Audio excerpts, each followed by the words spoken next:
नमस्कार दोस्तों, voice of Jhabua में आप सभी का स्वागत है। आज हम आपको मिलवाएंगे एक ऐसी नारी शक्ति से जिसने नारी होने के बाद भी हार नहीं मानी, खुद को मजबूत बनाने के साथ महिलाओं की आवाज बन महिलाओं को सम्मान से जीना सिखाया। हमारे साथ है भारती सोनी, जो संगीत विद्यालय चलाने के साथ साथ कई सामाजिक कार्यों में भी पीछे नहीं रही है। तो आइए हम बात करते हैं भारती सोनी जी से।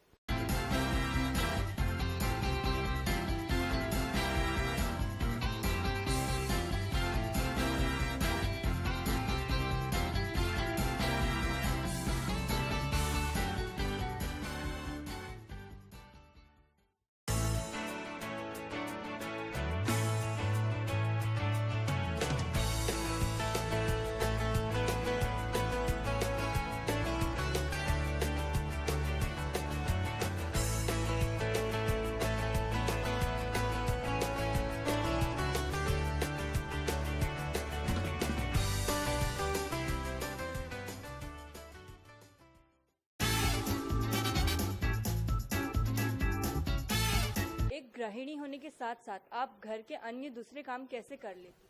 गृहिणी होने के साथ साथ दूसरे काम करना वाकई में एक चुनौतीपूर्ण काम होता है। लेकिन नारी के अंदर वो शक्ति है कि वो अपने दोनों जिम्मेदारियां बखूबी निभा सकती हैं। सिर्फ मैं ही नहीं, सबके अंदर ये भावना हो सकती है और सभी के अंदर ये शक्ति है। मेरा समय जो निकलता है सुबह अपने परिवार को देती हूँ। मैं सुबह अपने लिए 5 बजे से उठ के अपने लिए काम करती हूँ, फिर 7 से 10 बजे तक अपने परिवार के लिए काम करती हूँ। उसके बाद अपने कुछ क्लासेस शुरू करती हूँ, फिर सोशल वर्क के लिए टाइम देती हूँ। एक निश्चित रूप से मैंने टाइम दिया हुआ है सभी के लिए, तो मुझे अच्छा लगता है और हर महिला को ये करना भी चाहिए। विभिन्न सामाजिक कार्यों की प्रेरणा आपको कहाँ से मिलती है? प्रेरणा तो हमारे आसपास ही हम जब देखते हैं, हमारे जीवन में कई ऐसी घटनाएं भी होती हैं या कुछ ऐसे मार्गदर्शन भी आते हैं कि हम उनसे कुछ सीख लेते हैं। मेरे जीवन में हमेशा यही उद्देश्य रहा है कि हमें कुछ सीखना है, निरंतर सीखते जाना है। तो कुछ पहलू ऐसे आए हैं कि मुझे ऐसा लगा कि नहीं, हम तो अपना काम तो करते ही हैं, अपने लिए तो जीते ही हैं, लेकिन बहुत से लोग ऐसे हैं, जरूरतमंद है, जिन्हें हमारी आवश्यकता है, हमारी सेवा की आवश्यकता है। तो हम कोशिश करते हैं कि उनके लिए काम करें। तो ये तो अलग अलग प्रेरणाएं हमें मिलती हैं। बहुत सी बार अब जैसे पर्यावरण के लिए हमने देखा कि स्वच्छता अभियान चला है, तो हम अपने आप के प्रति कितने जिम्मेदार हैं, ये हमने सोचा। उसको लेकर हमने ये कोशिश की कि ज्यादा कचरा होता है पॉलीथीन से होता है, तो उसके अल्टरनेट कुछ निकाल के उसके बदले हमने कोशिश की कि कुछ निकालें। तो पॉलीथीन को रोकना है तो पेपर बैग का प्रशिक्षण दिया है, कपड़े की थैलियां बांटी है। फिर देखा है कि ग्रामीण महिलाएं और ग्रामीण जो बच्चे हैं वो काफी अनभिज्ञ है शहरी चीजों से, शहरी ज्ञान से। तो हमने समाज के उत्थान के लिए, ग्रामीण समाज के उत्थान के लिए कोशिश की है। उसमें भी हम लोगों ने जैसे आहेली कार्यक्रम किया है किशोरी बच्चियों के लिए, या वनिता मंच करते हैं। तो ये प्रेरणाएं हमारे आसपास ही, हमारे रूटीन में हमें कुछ ऐसा करने को प्रेरित करती है, तो हम संकल्पबद्ध हो जाते हैं कि हमें ये काम करना है। और मेरे कई साथी ऐसे हैं जो मेरे साथ हो जाते हैं कि आप ये काम कर रहे हैं, हमें बहुत अच्छा लग रहा है। बहुत सी बार क्या होता है कि कहने में और करने में अंतर होता है। हम कहने के बाद लोग प्रेरित, करने के बाद लोग प्रेरित होते हैं। सिर्फ कहने से काम नहीं होता है, जब हम करते हैं तो दूसरे लोग हमारे साथ हो जाते हैं और उससे फिर हमारी शक्ति बढ़ जाती है। हम सिर्फ 7 लोगों से, 9 लोगों से हमारा ग्रुप शुरू हुआ था, उसके बाद अब ये काफी कारवां हमारे साथ हो गया है। हम अपने दर्शकों को बताना चाहेंगे कि आपकी एक संस्था भी है, वो क्या कार्य करती है?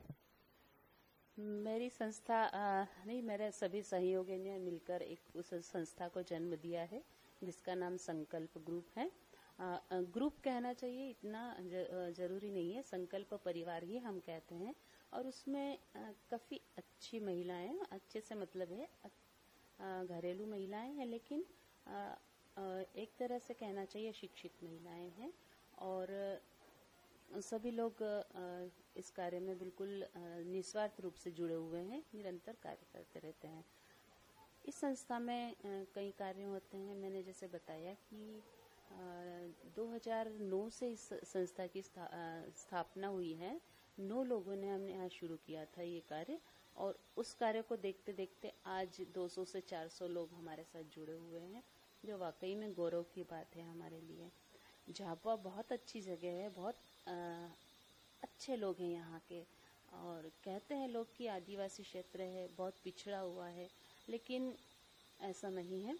जब व्यक्ति यहाँ आता है तो बनकर रह जाता है, उसके जाने की इच्छा नहीं होती है।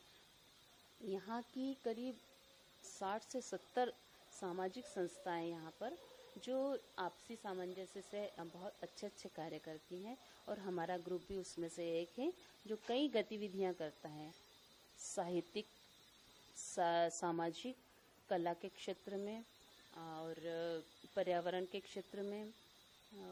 बहुत सारे कार्य ऐसे हैं हमारी संस्था के जो निरंतर करते रहते हैं। और हमारे जो सदस्य हैं, हम किसी तरह से बाहर से कोई ऐड नहीं लेते हैं। हमारे जो सदस्य हैं वो आपस में मिलकर ही जो भी अपना सहयोग, आर्थिक सहयोग देते हैं, उससे हम कई बड़े बड़े दान हमारी संस्था से हुए हैं। जैसे मैंने अभी बताया कि निराश्रित आश्रम जो रंगपुरा में, वहाँ हमने ट्रेडमिल दिया था बच्चों को चलने के लिए, एक्सरसाइज के लिए। बहुत सी बार बच्चों को ड्रेसेस हम देते हैं, कंबल देते हैं, यहाँ तक कि कंप्यूटर हम लोगों ने दान उपहार स्वरूप दिया है, दान नहीं कहेंगे। तो जहाँ जिस समय जैसा बन पड़ता है, हमारे सहयोगी दूसरी संस्थाएं भी कोई प्रेरित होती तो वो हमारे पास आकर बोलती है हमें आपके माध्यम से काम करना है। तब हमें बहुत खुशी होती कि सही जगह पर यदि कोई व्यक्ति यदि हमारी सेवा पहुंच जाती है तो विश्वास बढ़ता है। और मुझे अच्छा लगता है कि संकल्प परिवार झाबुआ में सबके लिए बहुत दिल से चाहने वाला है। संगीत की भी निःशुल्क क्लासेस आप चलाते हैं? हाँ जी, अभी मुझे ये ज़रूरी लगा कि आजकल क्या बहुत सारी ऐसी कॉम्पिटिशन्स हो रही है संगीत के लिए, तो बच्चे शास्त्रीय संगीत की जानकारी नहीं लेने के कारण, उसकी अज्ञानता के कारण बाहर जाके आगे नहीं बढ़ पाते ना। कंपटीशन बहुत बड़ा है, शहरों में तो बहुत सारी सुविधाएं होती है, लेकिन यहाँ उन बातों का नॉलेज नहीं हो पाता है। तो मैंने ये कोशिश की है कि बच्चे यदि आगे बढ़ना चाहते हैं, बड़े प्लेटफॉर्म पे जाना चाहते हैं, जो बेसिक नॉलेज है, जो ज़्यादा लंबा भी नहीं है, जो सिर्फ जानकारी आपको लेनी चाहिए, उसके लिए मैंने अपनी तरफ से एक निःशुल्क क्लासेस शुरू की है। झाबुआ में बच्चे क्या, यदि बड़े भी हैं, युवा पुरुष हैं या महिलाएं हैं, उन सबको ये जानकारी लेनी चाहिए। असल में संगीत एक थेरेपी है, कई रोगों का निवारण इससे होता है, और सीधा एक अध्यात्म का साधन भी है। यह सब सोचकर मैंने एक निःशुल्क क्लासेस सुबह 9:30 से 10:30 का मेरे पास एक टाइम था, तो मैंने इस समय को सबके लिए दिया है। तो मैं ये आह्वान करती हूँ कि आप सबको आना चाहिए, और आपको भी आना चाहिए और सीखना चाहिए, जानकारी लेनी चाहिए। आपने अभी तक सामाजिक क्षेत्रों में कौन कौन से कार्य किए हैं? विभिन्न पहलू हैं हमारे कार्य करने के। असल में हम लोगों ने ऐसा कोई बहुत बड़ा उद्देश्य या बहुत कोई बड़ा अवार्ड लेने की सोच से नहीं किया कार्य। हमारी सिर्फ आत्मा को अच्छा लगे, हमारे मन को अच्छा लगे, ऐसा कार्य करने की हमने कोशिश की है। और उसमें है सबसे पहले सामाजिक कार्यों में हमने पर्यावरण को लिया है, जिसमें हमने बताया कि कम से कम 70 से 80 वर्कशॉप हमने पेपर बैग के सिखाने के किए हैं, जो महिला जेल में किए हैं, बच्चों के जेल में किए हैं, बाकी पुरुष जेल में भी किए हैं। ऐसे उन लोगों को सिखाकर एक तरह से आमदनी का जरिया उनका बनाया है। बहुत सी शाला संस्थाओं में भी हम लोगों ने किया है। ग्रामीण महिलाओं को सिखाया है, पेपर बैग, कपड़े के बैग सिखाए हैं। इसी तरह से जैसे जो महिलाएं हैं, एक क्षेत्र है हमारा स्वास्थ्य से संबंधित है, जो हम महिलाओं और बच्चों को लेकर हमेशा प्रेरित रहते हैं उस तरफ कार्य करने को। हमने 2 महिलाओं को ऐसा निःशुल्क ऑपरेशन करवाया है, यूट्रस ऑपरेट करवाया उन लोगों का, तो वो निःशुल्क करवाया, जिसका खर्च अभी 70 से 75 हजार आता है। तो ये एक बहुत अच्छा काम हमारे ग्रुप से हुआ है कि जो गरीब परिवार हैं, जो बिल्कुल एक एक पैसा उनके लिए बहुत मायने रखता है, उनको यदि जीवन रक्षा मिल जाती है हमारे कार्य से, तो स्वास्थ्य के संबंध में ये किया। शिक्षा के क्षेत्र में भी मेरे कार्य, मैं ये तो नहीं कहूँगी कि कोई विशेष है, लेकिन फिर भी निरंतर हम लोग करते जाते हैं। और अभी मैं निराश्रित बाल आश्रम में 2 घंटा अपना निश्चित रूप से देती हूँ। वहाँ के बच्चों को हिंदी का पूरा पाठ्यक्रम मैं 2 क्लास का तैयार करवा रही हूँ। क्या आपको लगता है कि युवाओं के लिए सोशल मीडिया एक अच्छा प्लेटफॉर्म है या उसमें कुछ कमियां हैं? देखिए, हर चीज़ के 2 पहलू होते हैं। यदि आप अच्छाइयाँ ढूंढेंगे उसमें तो निश्चित बहुत सारी, और मैं तो कहूँ अच्छाइयाँ ज़्यादा होती है। यदि उसमें बुराइयाँ, बहुत से ऐसे अनभिज्ञ लोग रहते हैं, जो अज्ञान लोग रहते हैं, जिसमें बुराइयाँ ढूंढते हैं और बुराइयों की तरफ जाते हैं। लेकिन सोशल मीडिया की अच्छाई बहुत ज़्यादा है। पूरा एक विश्व उसमें समा जाता है, कहना चाहिए। जो भी जानकारी हमें चाहिए वो उसमें मिल जाती है। यहाँ तक कि व्यक्ति को यदि पहचान बनानी है तो सोशल मीडिया बहुत अच्छा साधन है। और निश्चित रूप से युवाओं के लिए क्या, वो तो सभी के लिए है।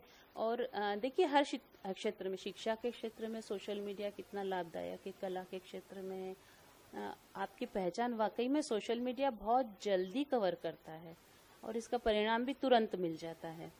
नेगेटिव यदि सोचे तो वाकई में कई चीज़ें ऐसी भ्रामक आ जाती हैं सोशल मीडिया पे कि जिससे कुछ अज्ञान लोग, कहना चाहिए, जिसको पूरी जानकारी नहीं होती है, वो इन भ्रामक चीज़ों से के जाल में फंस जाते हैं और बहुत सी बार कुछ गलत परिणाम हो जाते हैं, जिसका निरंतर हम लोगों को संदेश देते रहना चाहिए। आप हमारे दर्शकों को बताइए कि इतने सामाजिक कार्यों के बाद आगे आपका लक्ष्य क्या है? लक्ष्य तो सामाजिक कार्य करना है। देखिए, मैंने जब काम शुरू किया था तो कभी ये नहीं सोचा कि मुझे बहुत कोई बड़ा अवार्ड लेना है या उसके लिए काम करना है। हमारे जितने भी साथी हैं या हम हैं, तो हम ये सोचते हैं कि जो काम करके हमें मन में खुशी मिलती है, वाकई में जो ज़रूरतमंद है उनके यदि हम काम आ गए तो वो हमारा सामाजिक कार्य सफल हो जाता है। हाँ, ये मेरा सौभाग्य है कि झाबुआ ने मुझे कई, आप देखिए कितने अलंकारों से श्रृंगारित किया है, तो ये तो उनकी खुशी है, तो मुझे स्वीकार करना है। लेकिन मेरा ऐसा कोई मकसद नहीं है कि कोई बहुत बड़ा अवार्ड करने के लिए मैं सामाजिक कार्य करूं।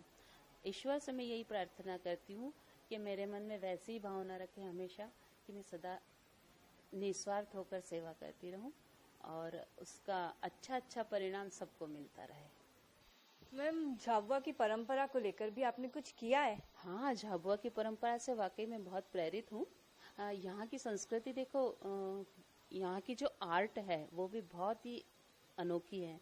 मैं निरंतर कोशिश करती रहती हूँ कि जैसे पिथोरा आर्ट है या कुछ ऐसा है तो वो आर्ट से संबंधित, लेकिन एक सबसे महत्वपूर्ण काम मुझसे हुआ है, वो है मेरी चित्रकला की एग्जीबिशन यहाँ लगी थी, जिसमें मेरा मुख्य विषय था हलमा।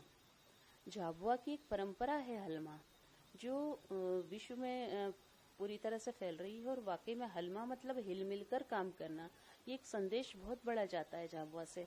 और मैंने भी कोशिश की है कि इस आदिवासी क्षेत्र से एक बहुत अच्छा संदेश जाए। और चित्रकला की मेरी 2 बड़ी प्रदर्शनियां झाबुआ और इंदौर में लग चुकी हैं, जिसे काफ़ी सराहा गया है। मुझे बहुत अच्छा लगा। इसी तरह से साहित्य में भी मैंने काफ़ी इस चीज़ को आगे बढ़ाया है। तो मुझे अच्छा लगा कि आदिवासी क्षेत्र में रहकर मैं उस ज़मीन के लिए कुछ काम कर सकूं। मैं बहुत बहुत धन्यवाद कहना चाहूँगी वॉइस ऑफ झाबुआ को। आपने बहुत अच्छी पहल की है और महिला सशक्तिकरण को लेकर एक नई पहल शुरू की है, उसके लिए बहुत बहुत शुभकामना, बहुत बहुत बधाई। तो आपने सुना कि किस तरह से गृहिणी होने के बाद भी भारती सोनी महिला सशक्तिकरण का एक अच्छा उदाहरण और प्रेरणा है। तो हम हमारे इस चैनल के माध्यम से आगे भी आपको ऐसे कई चेहरों से मिलवाते रहेंगे। तो दोस्तों, हमारे चैनल को लाइक, सब्सक्राइब, कमेंट करना न भूलें और बेल आइकॉन जरूर दबाएं।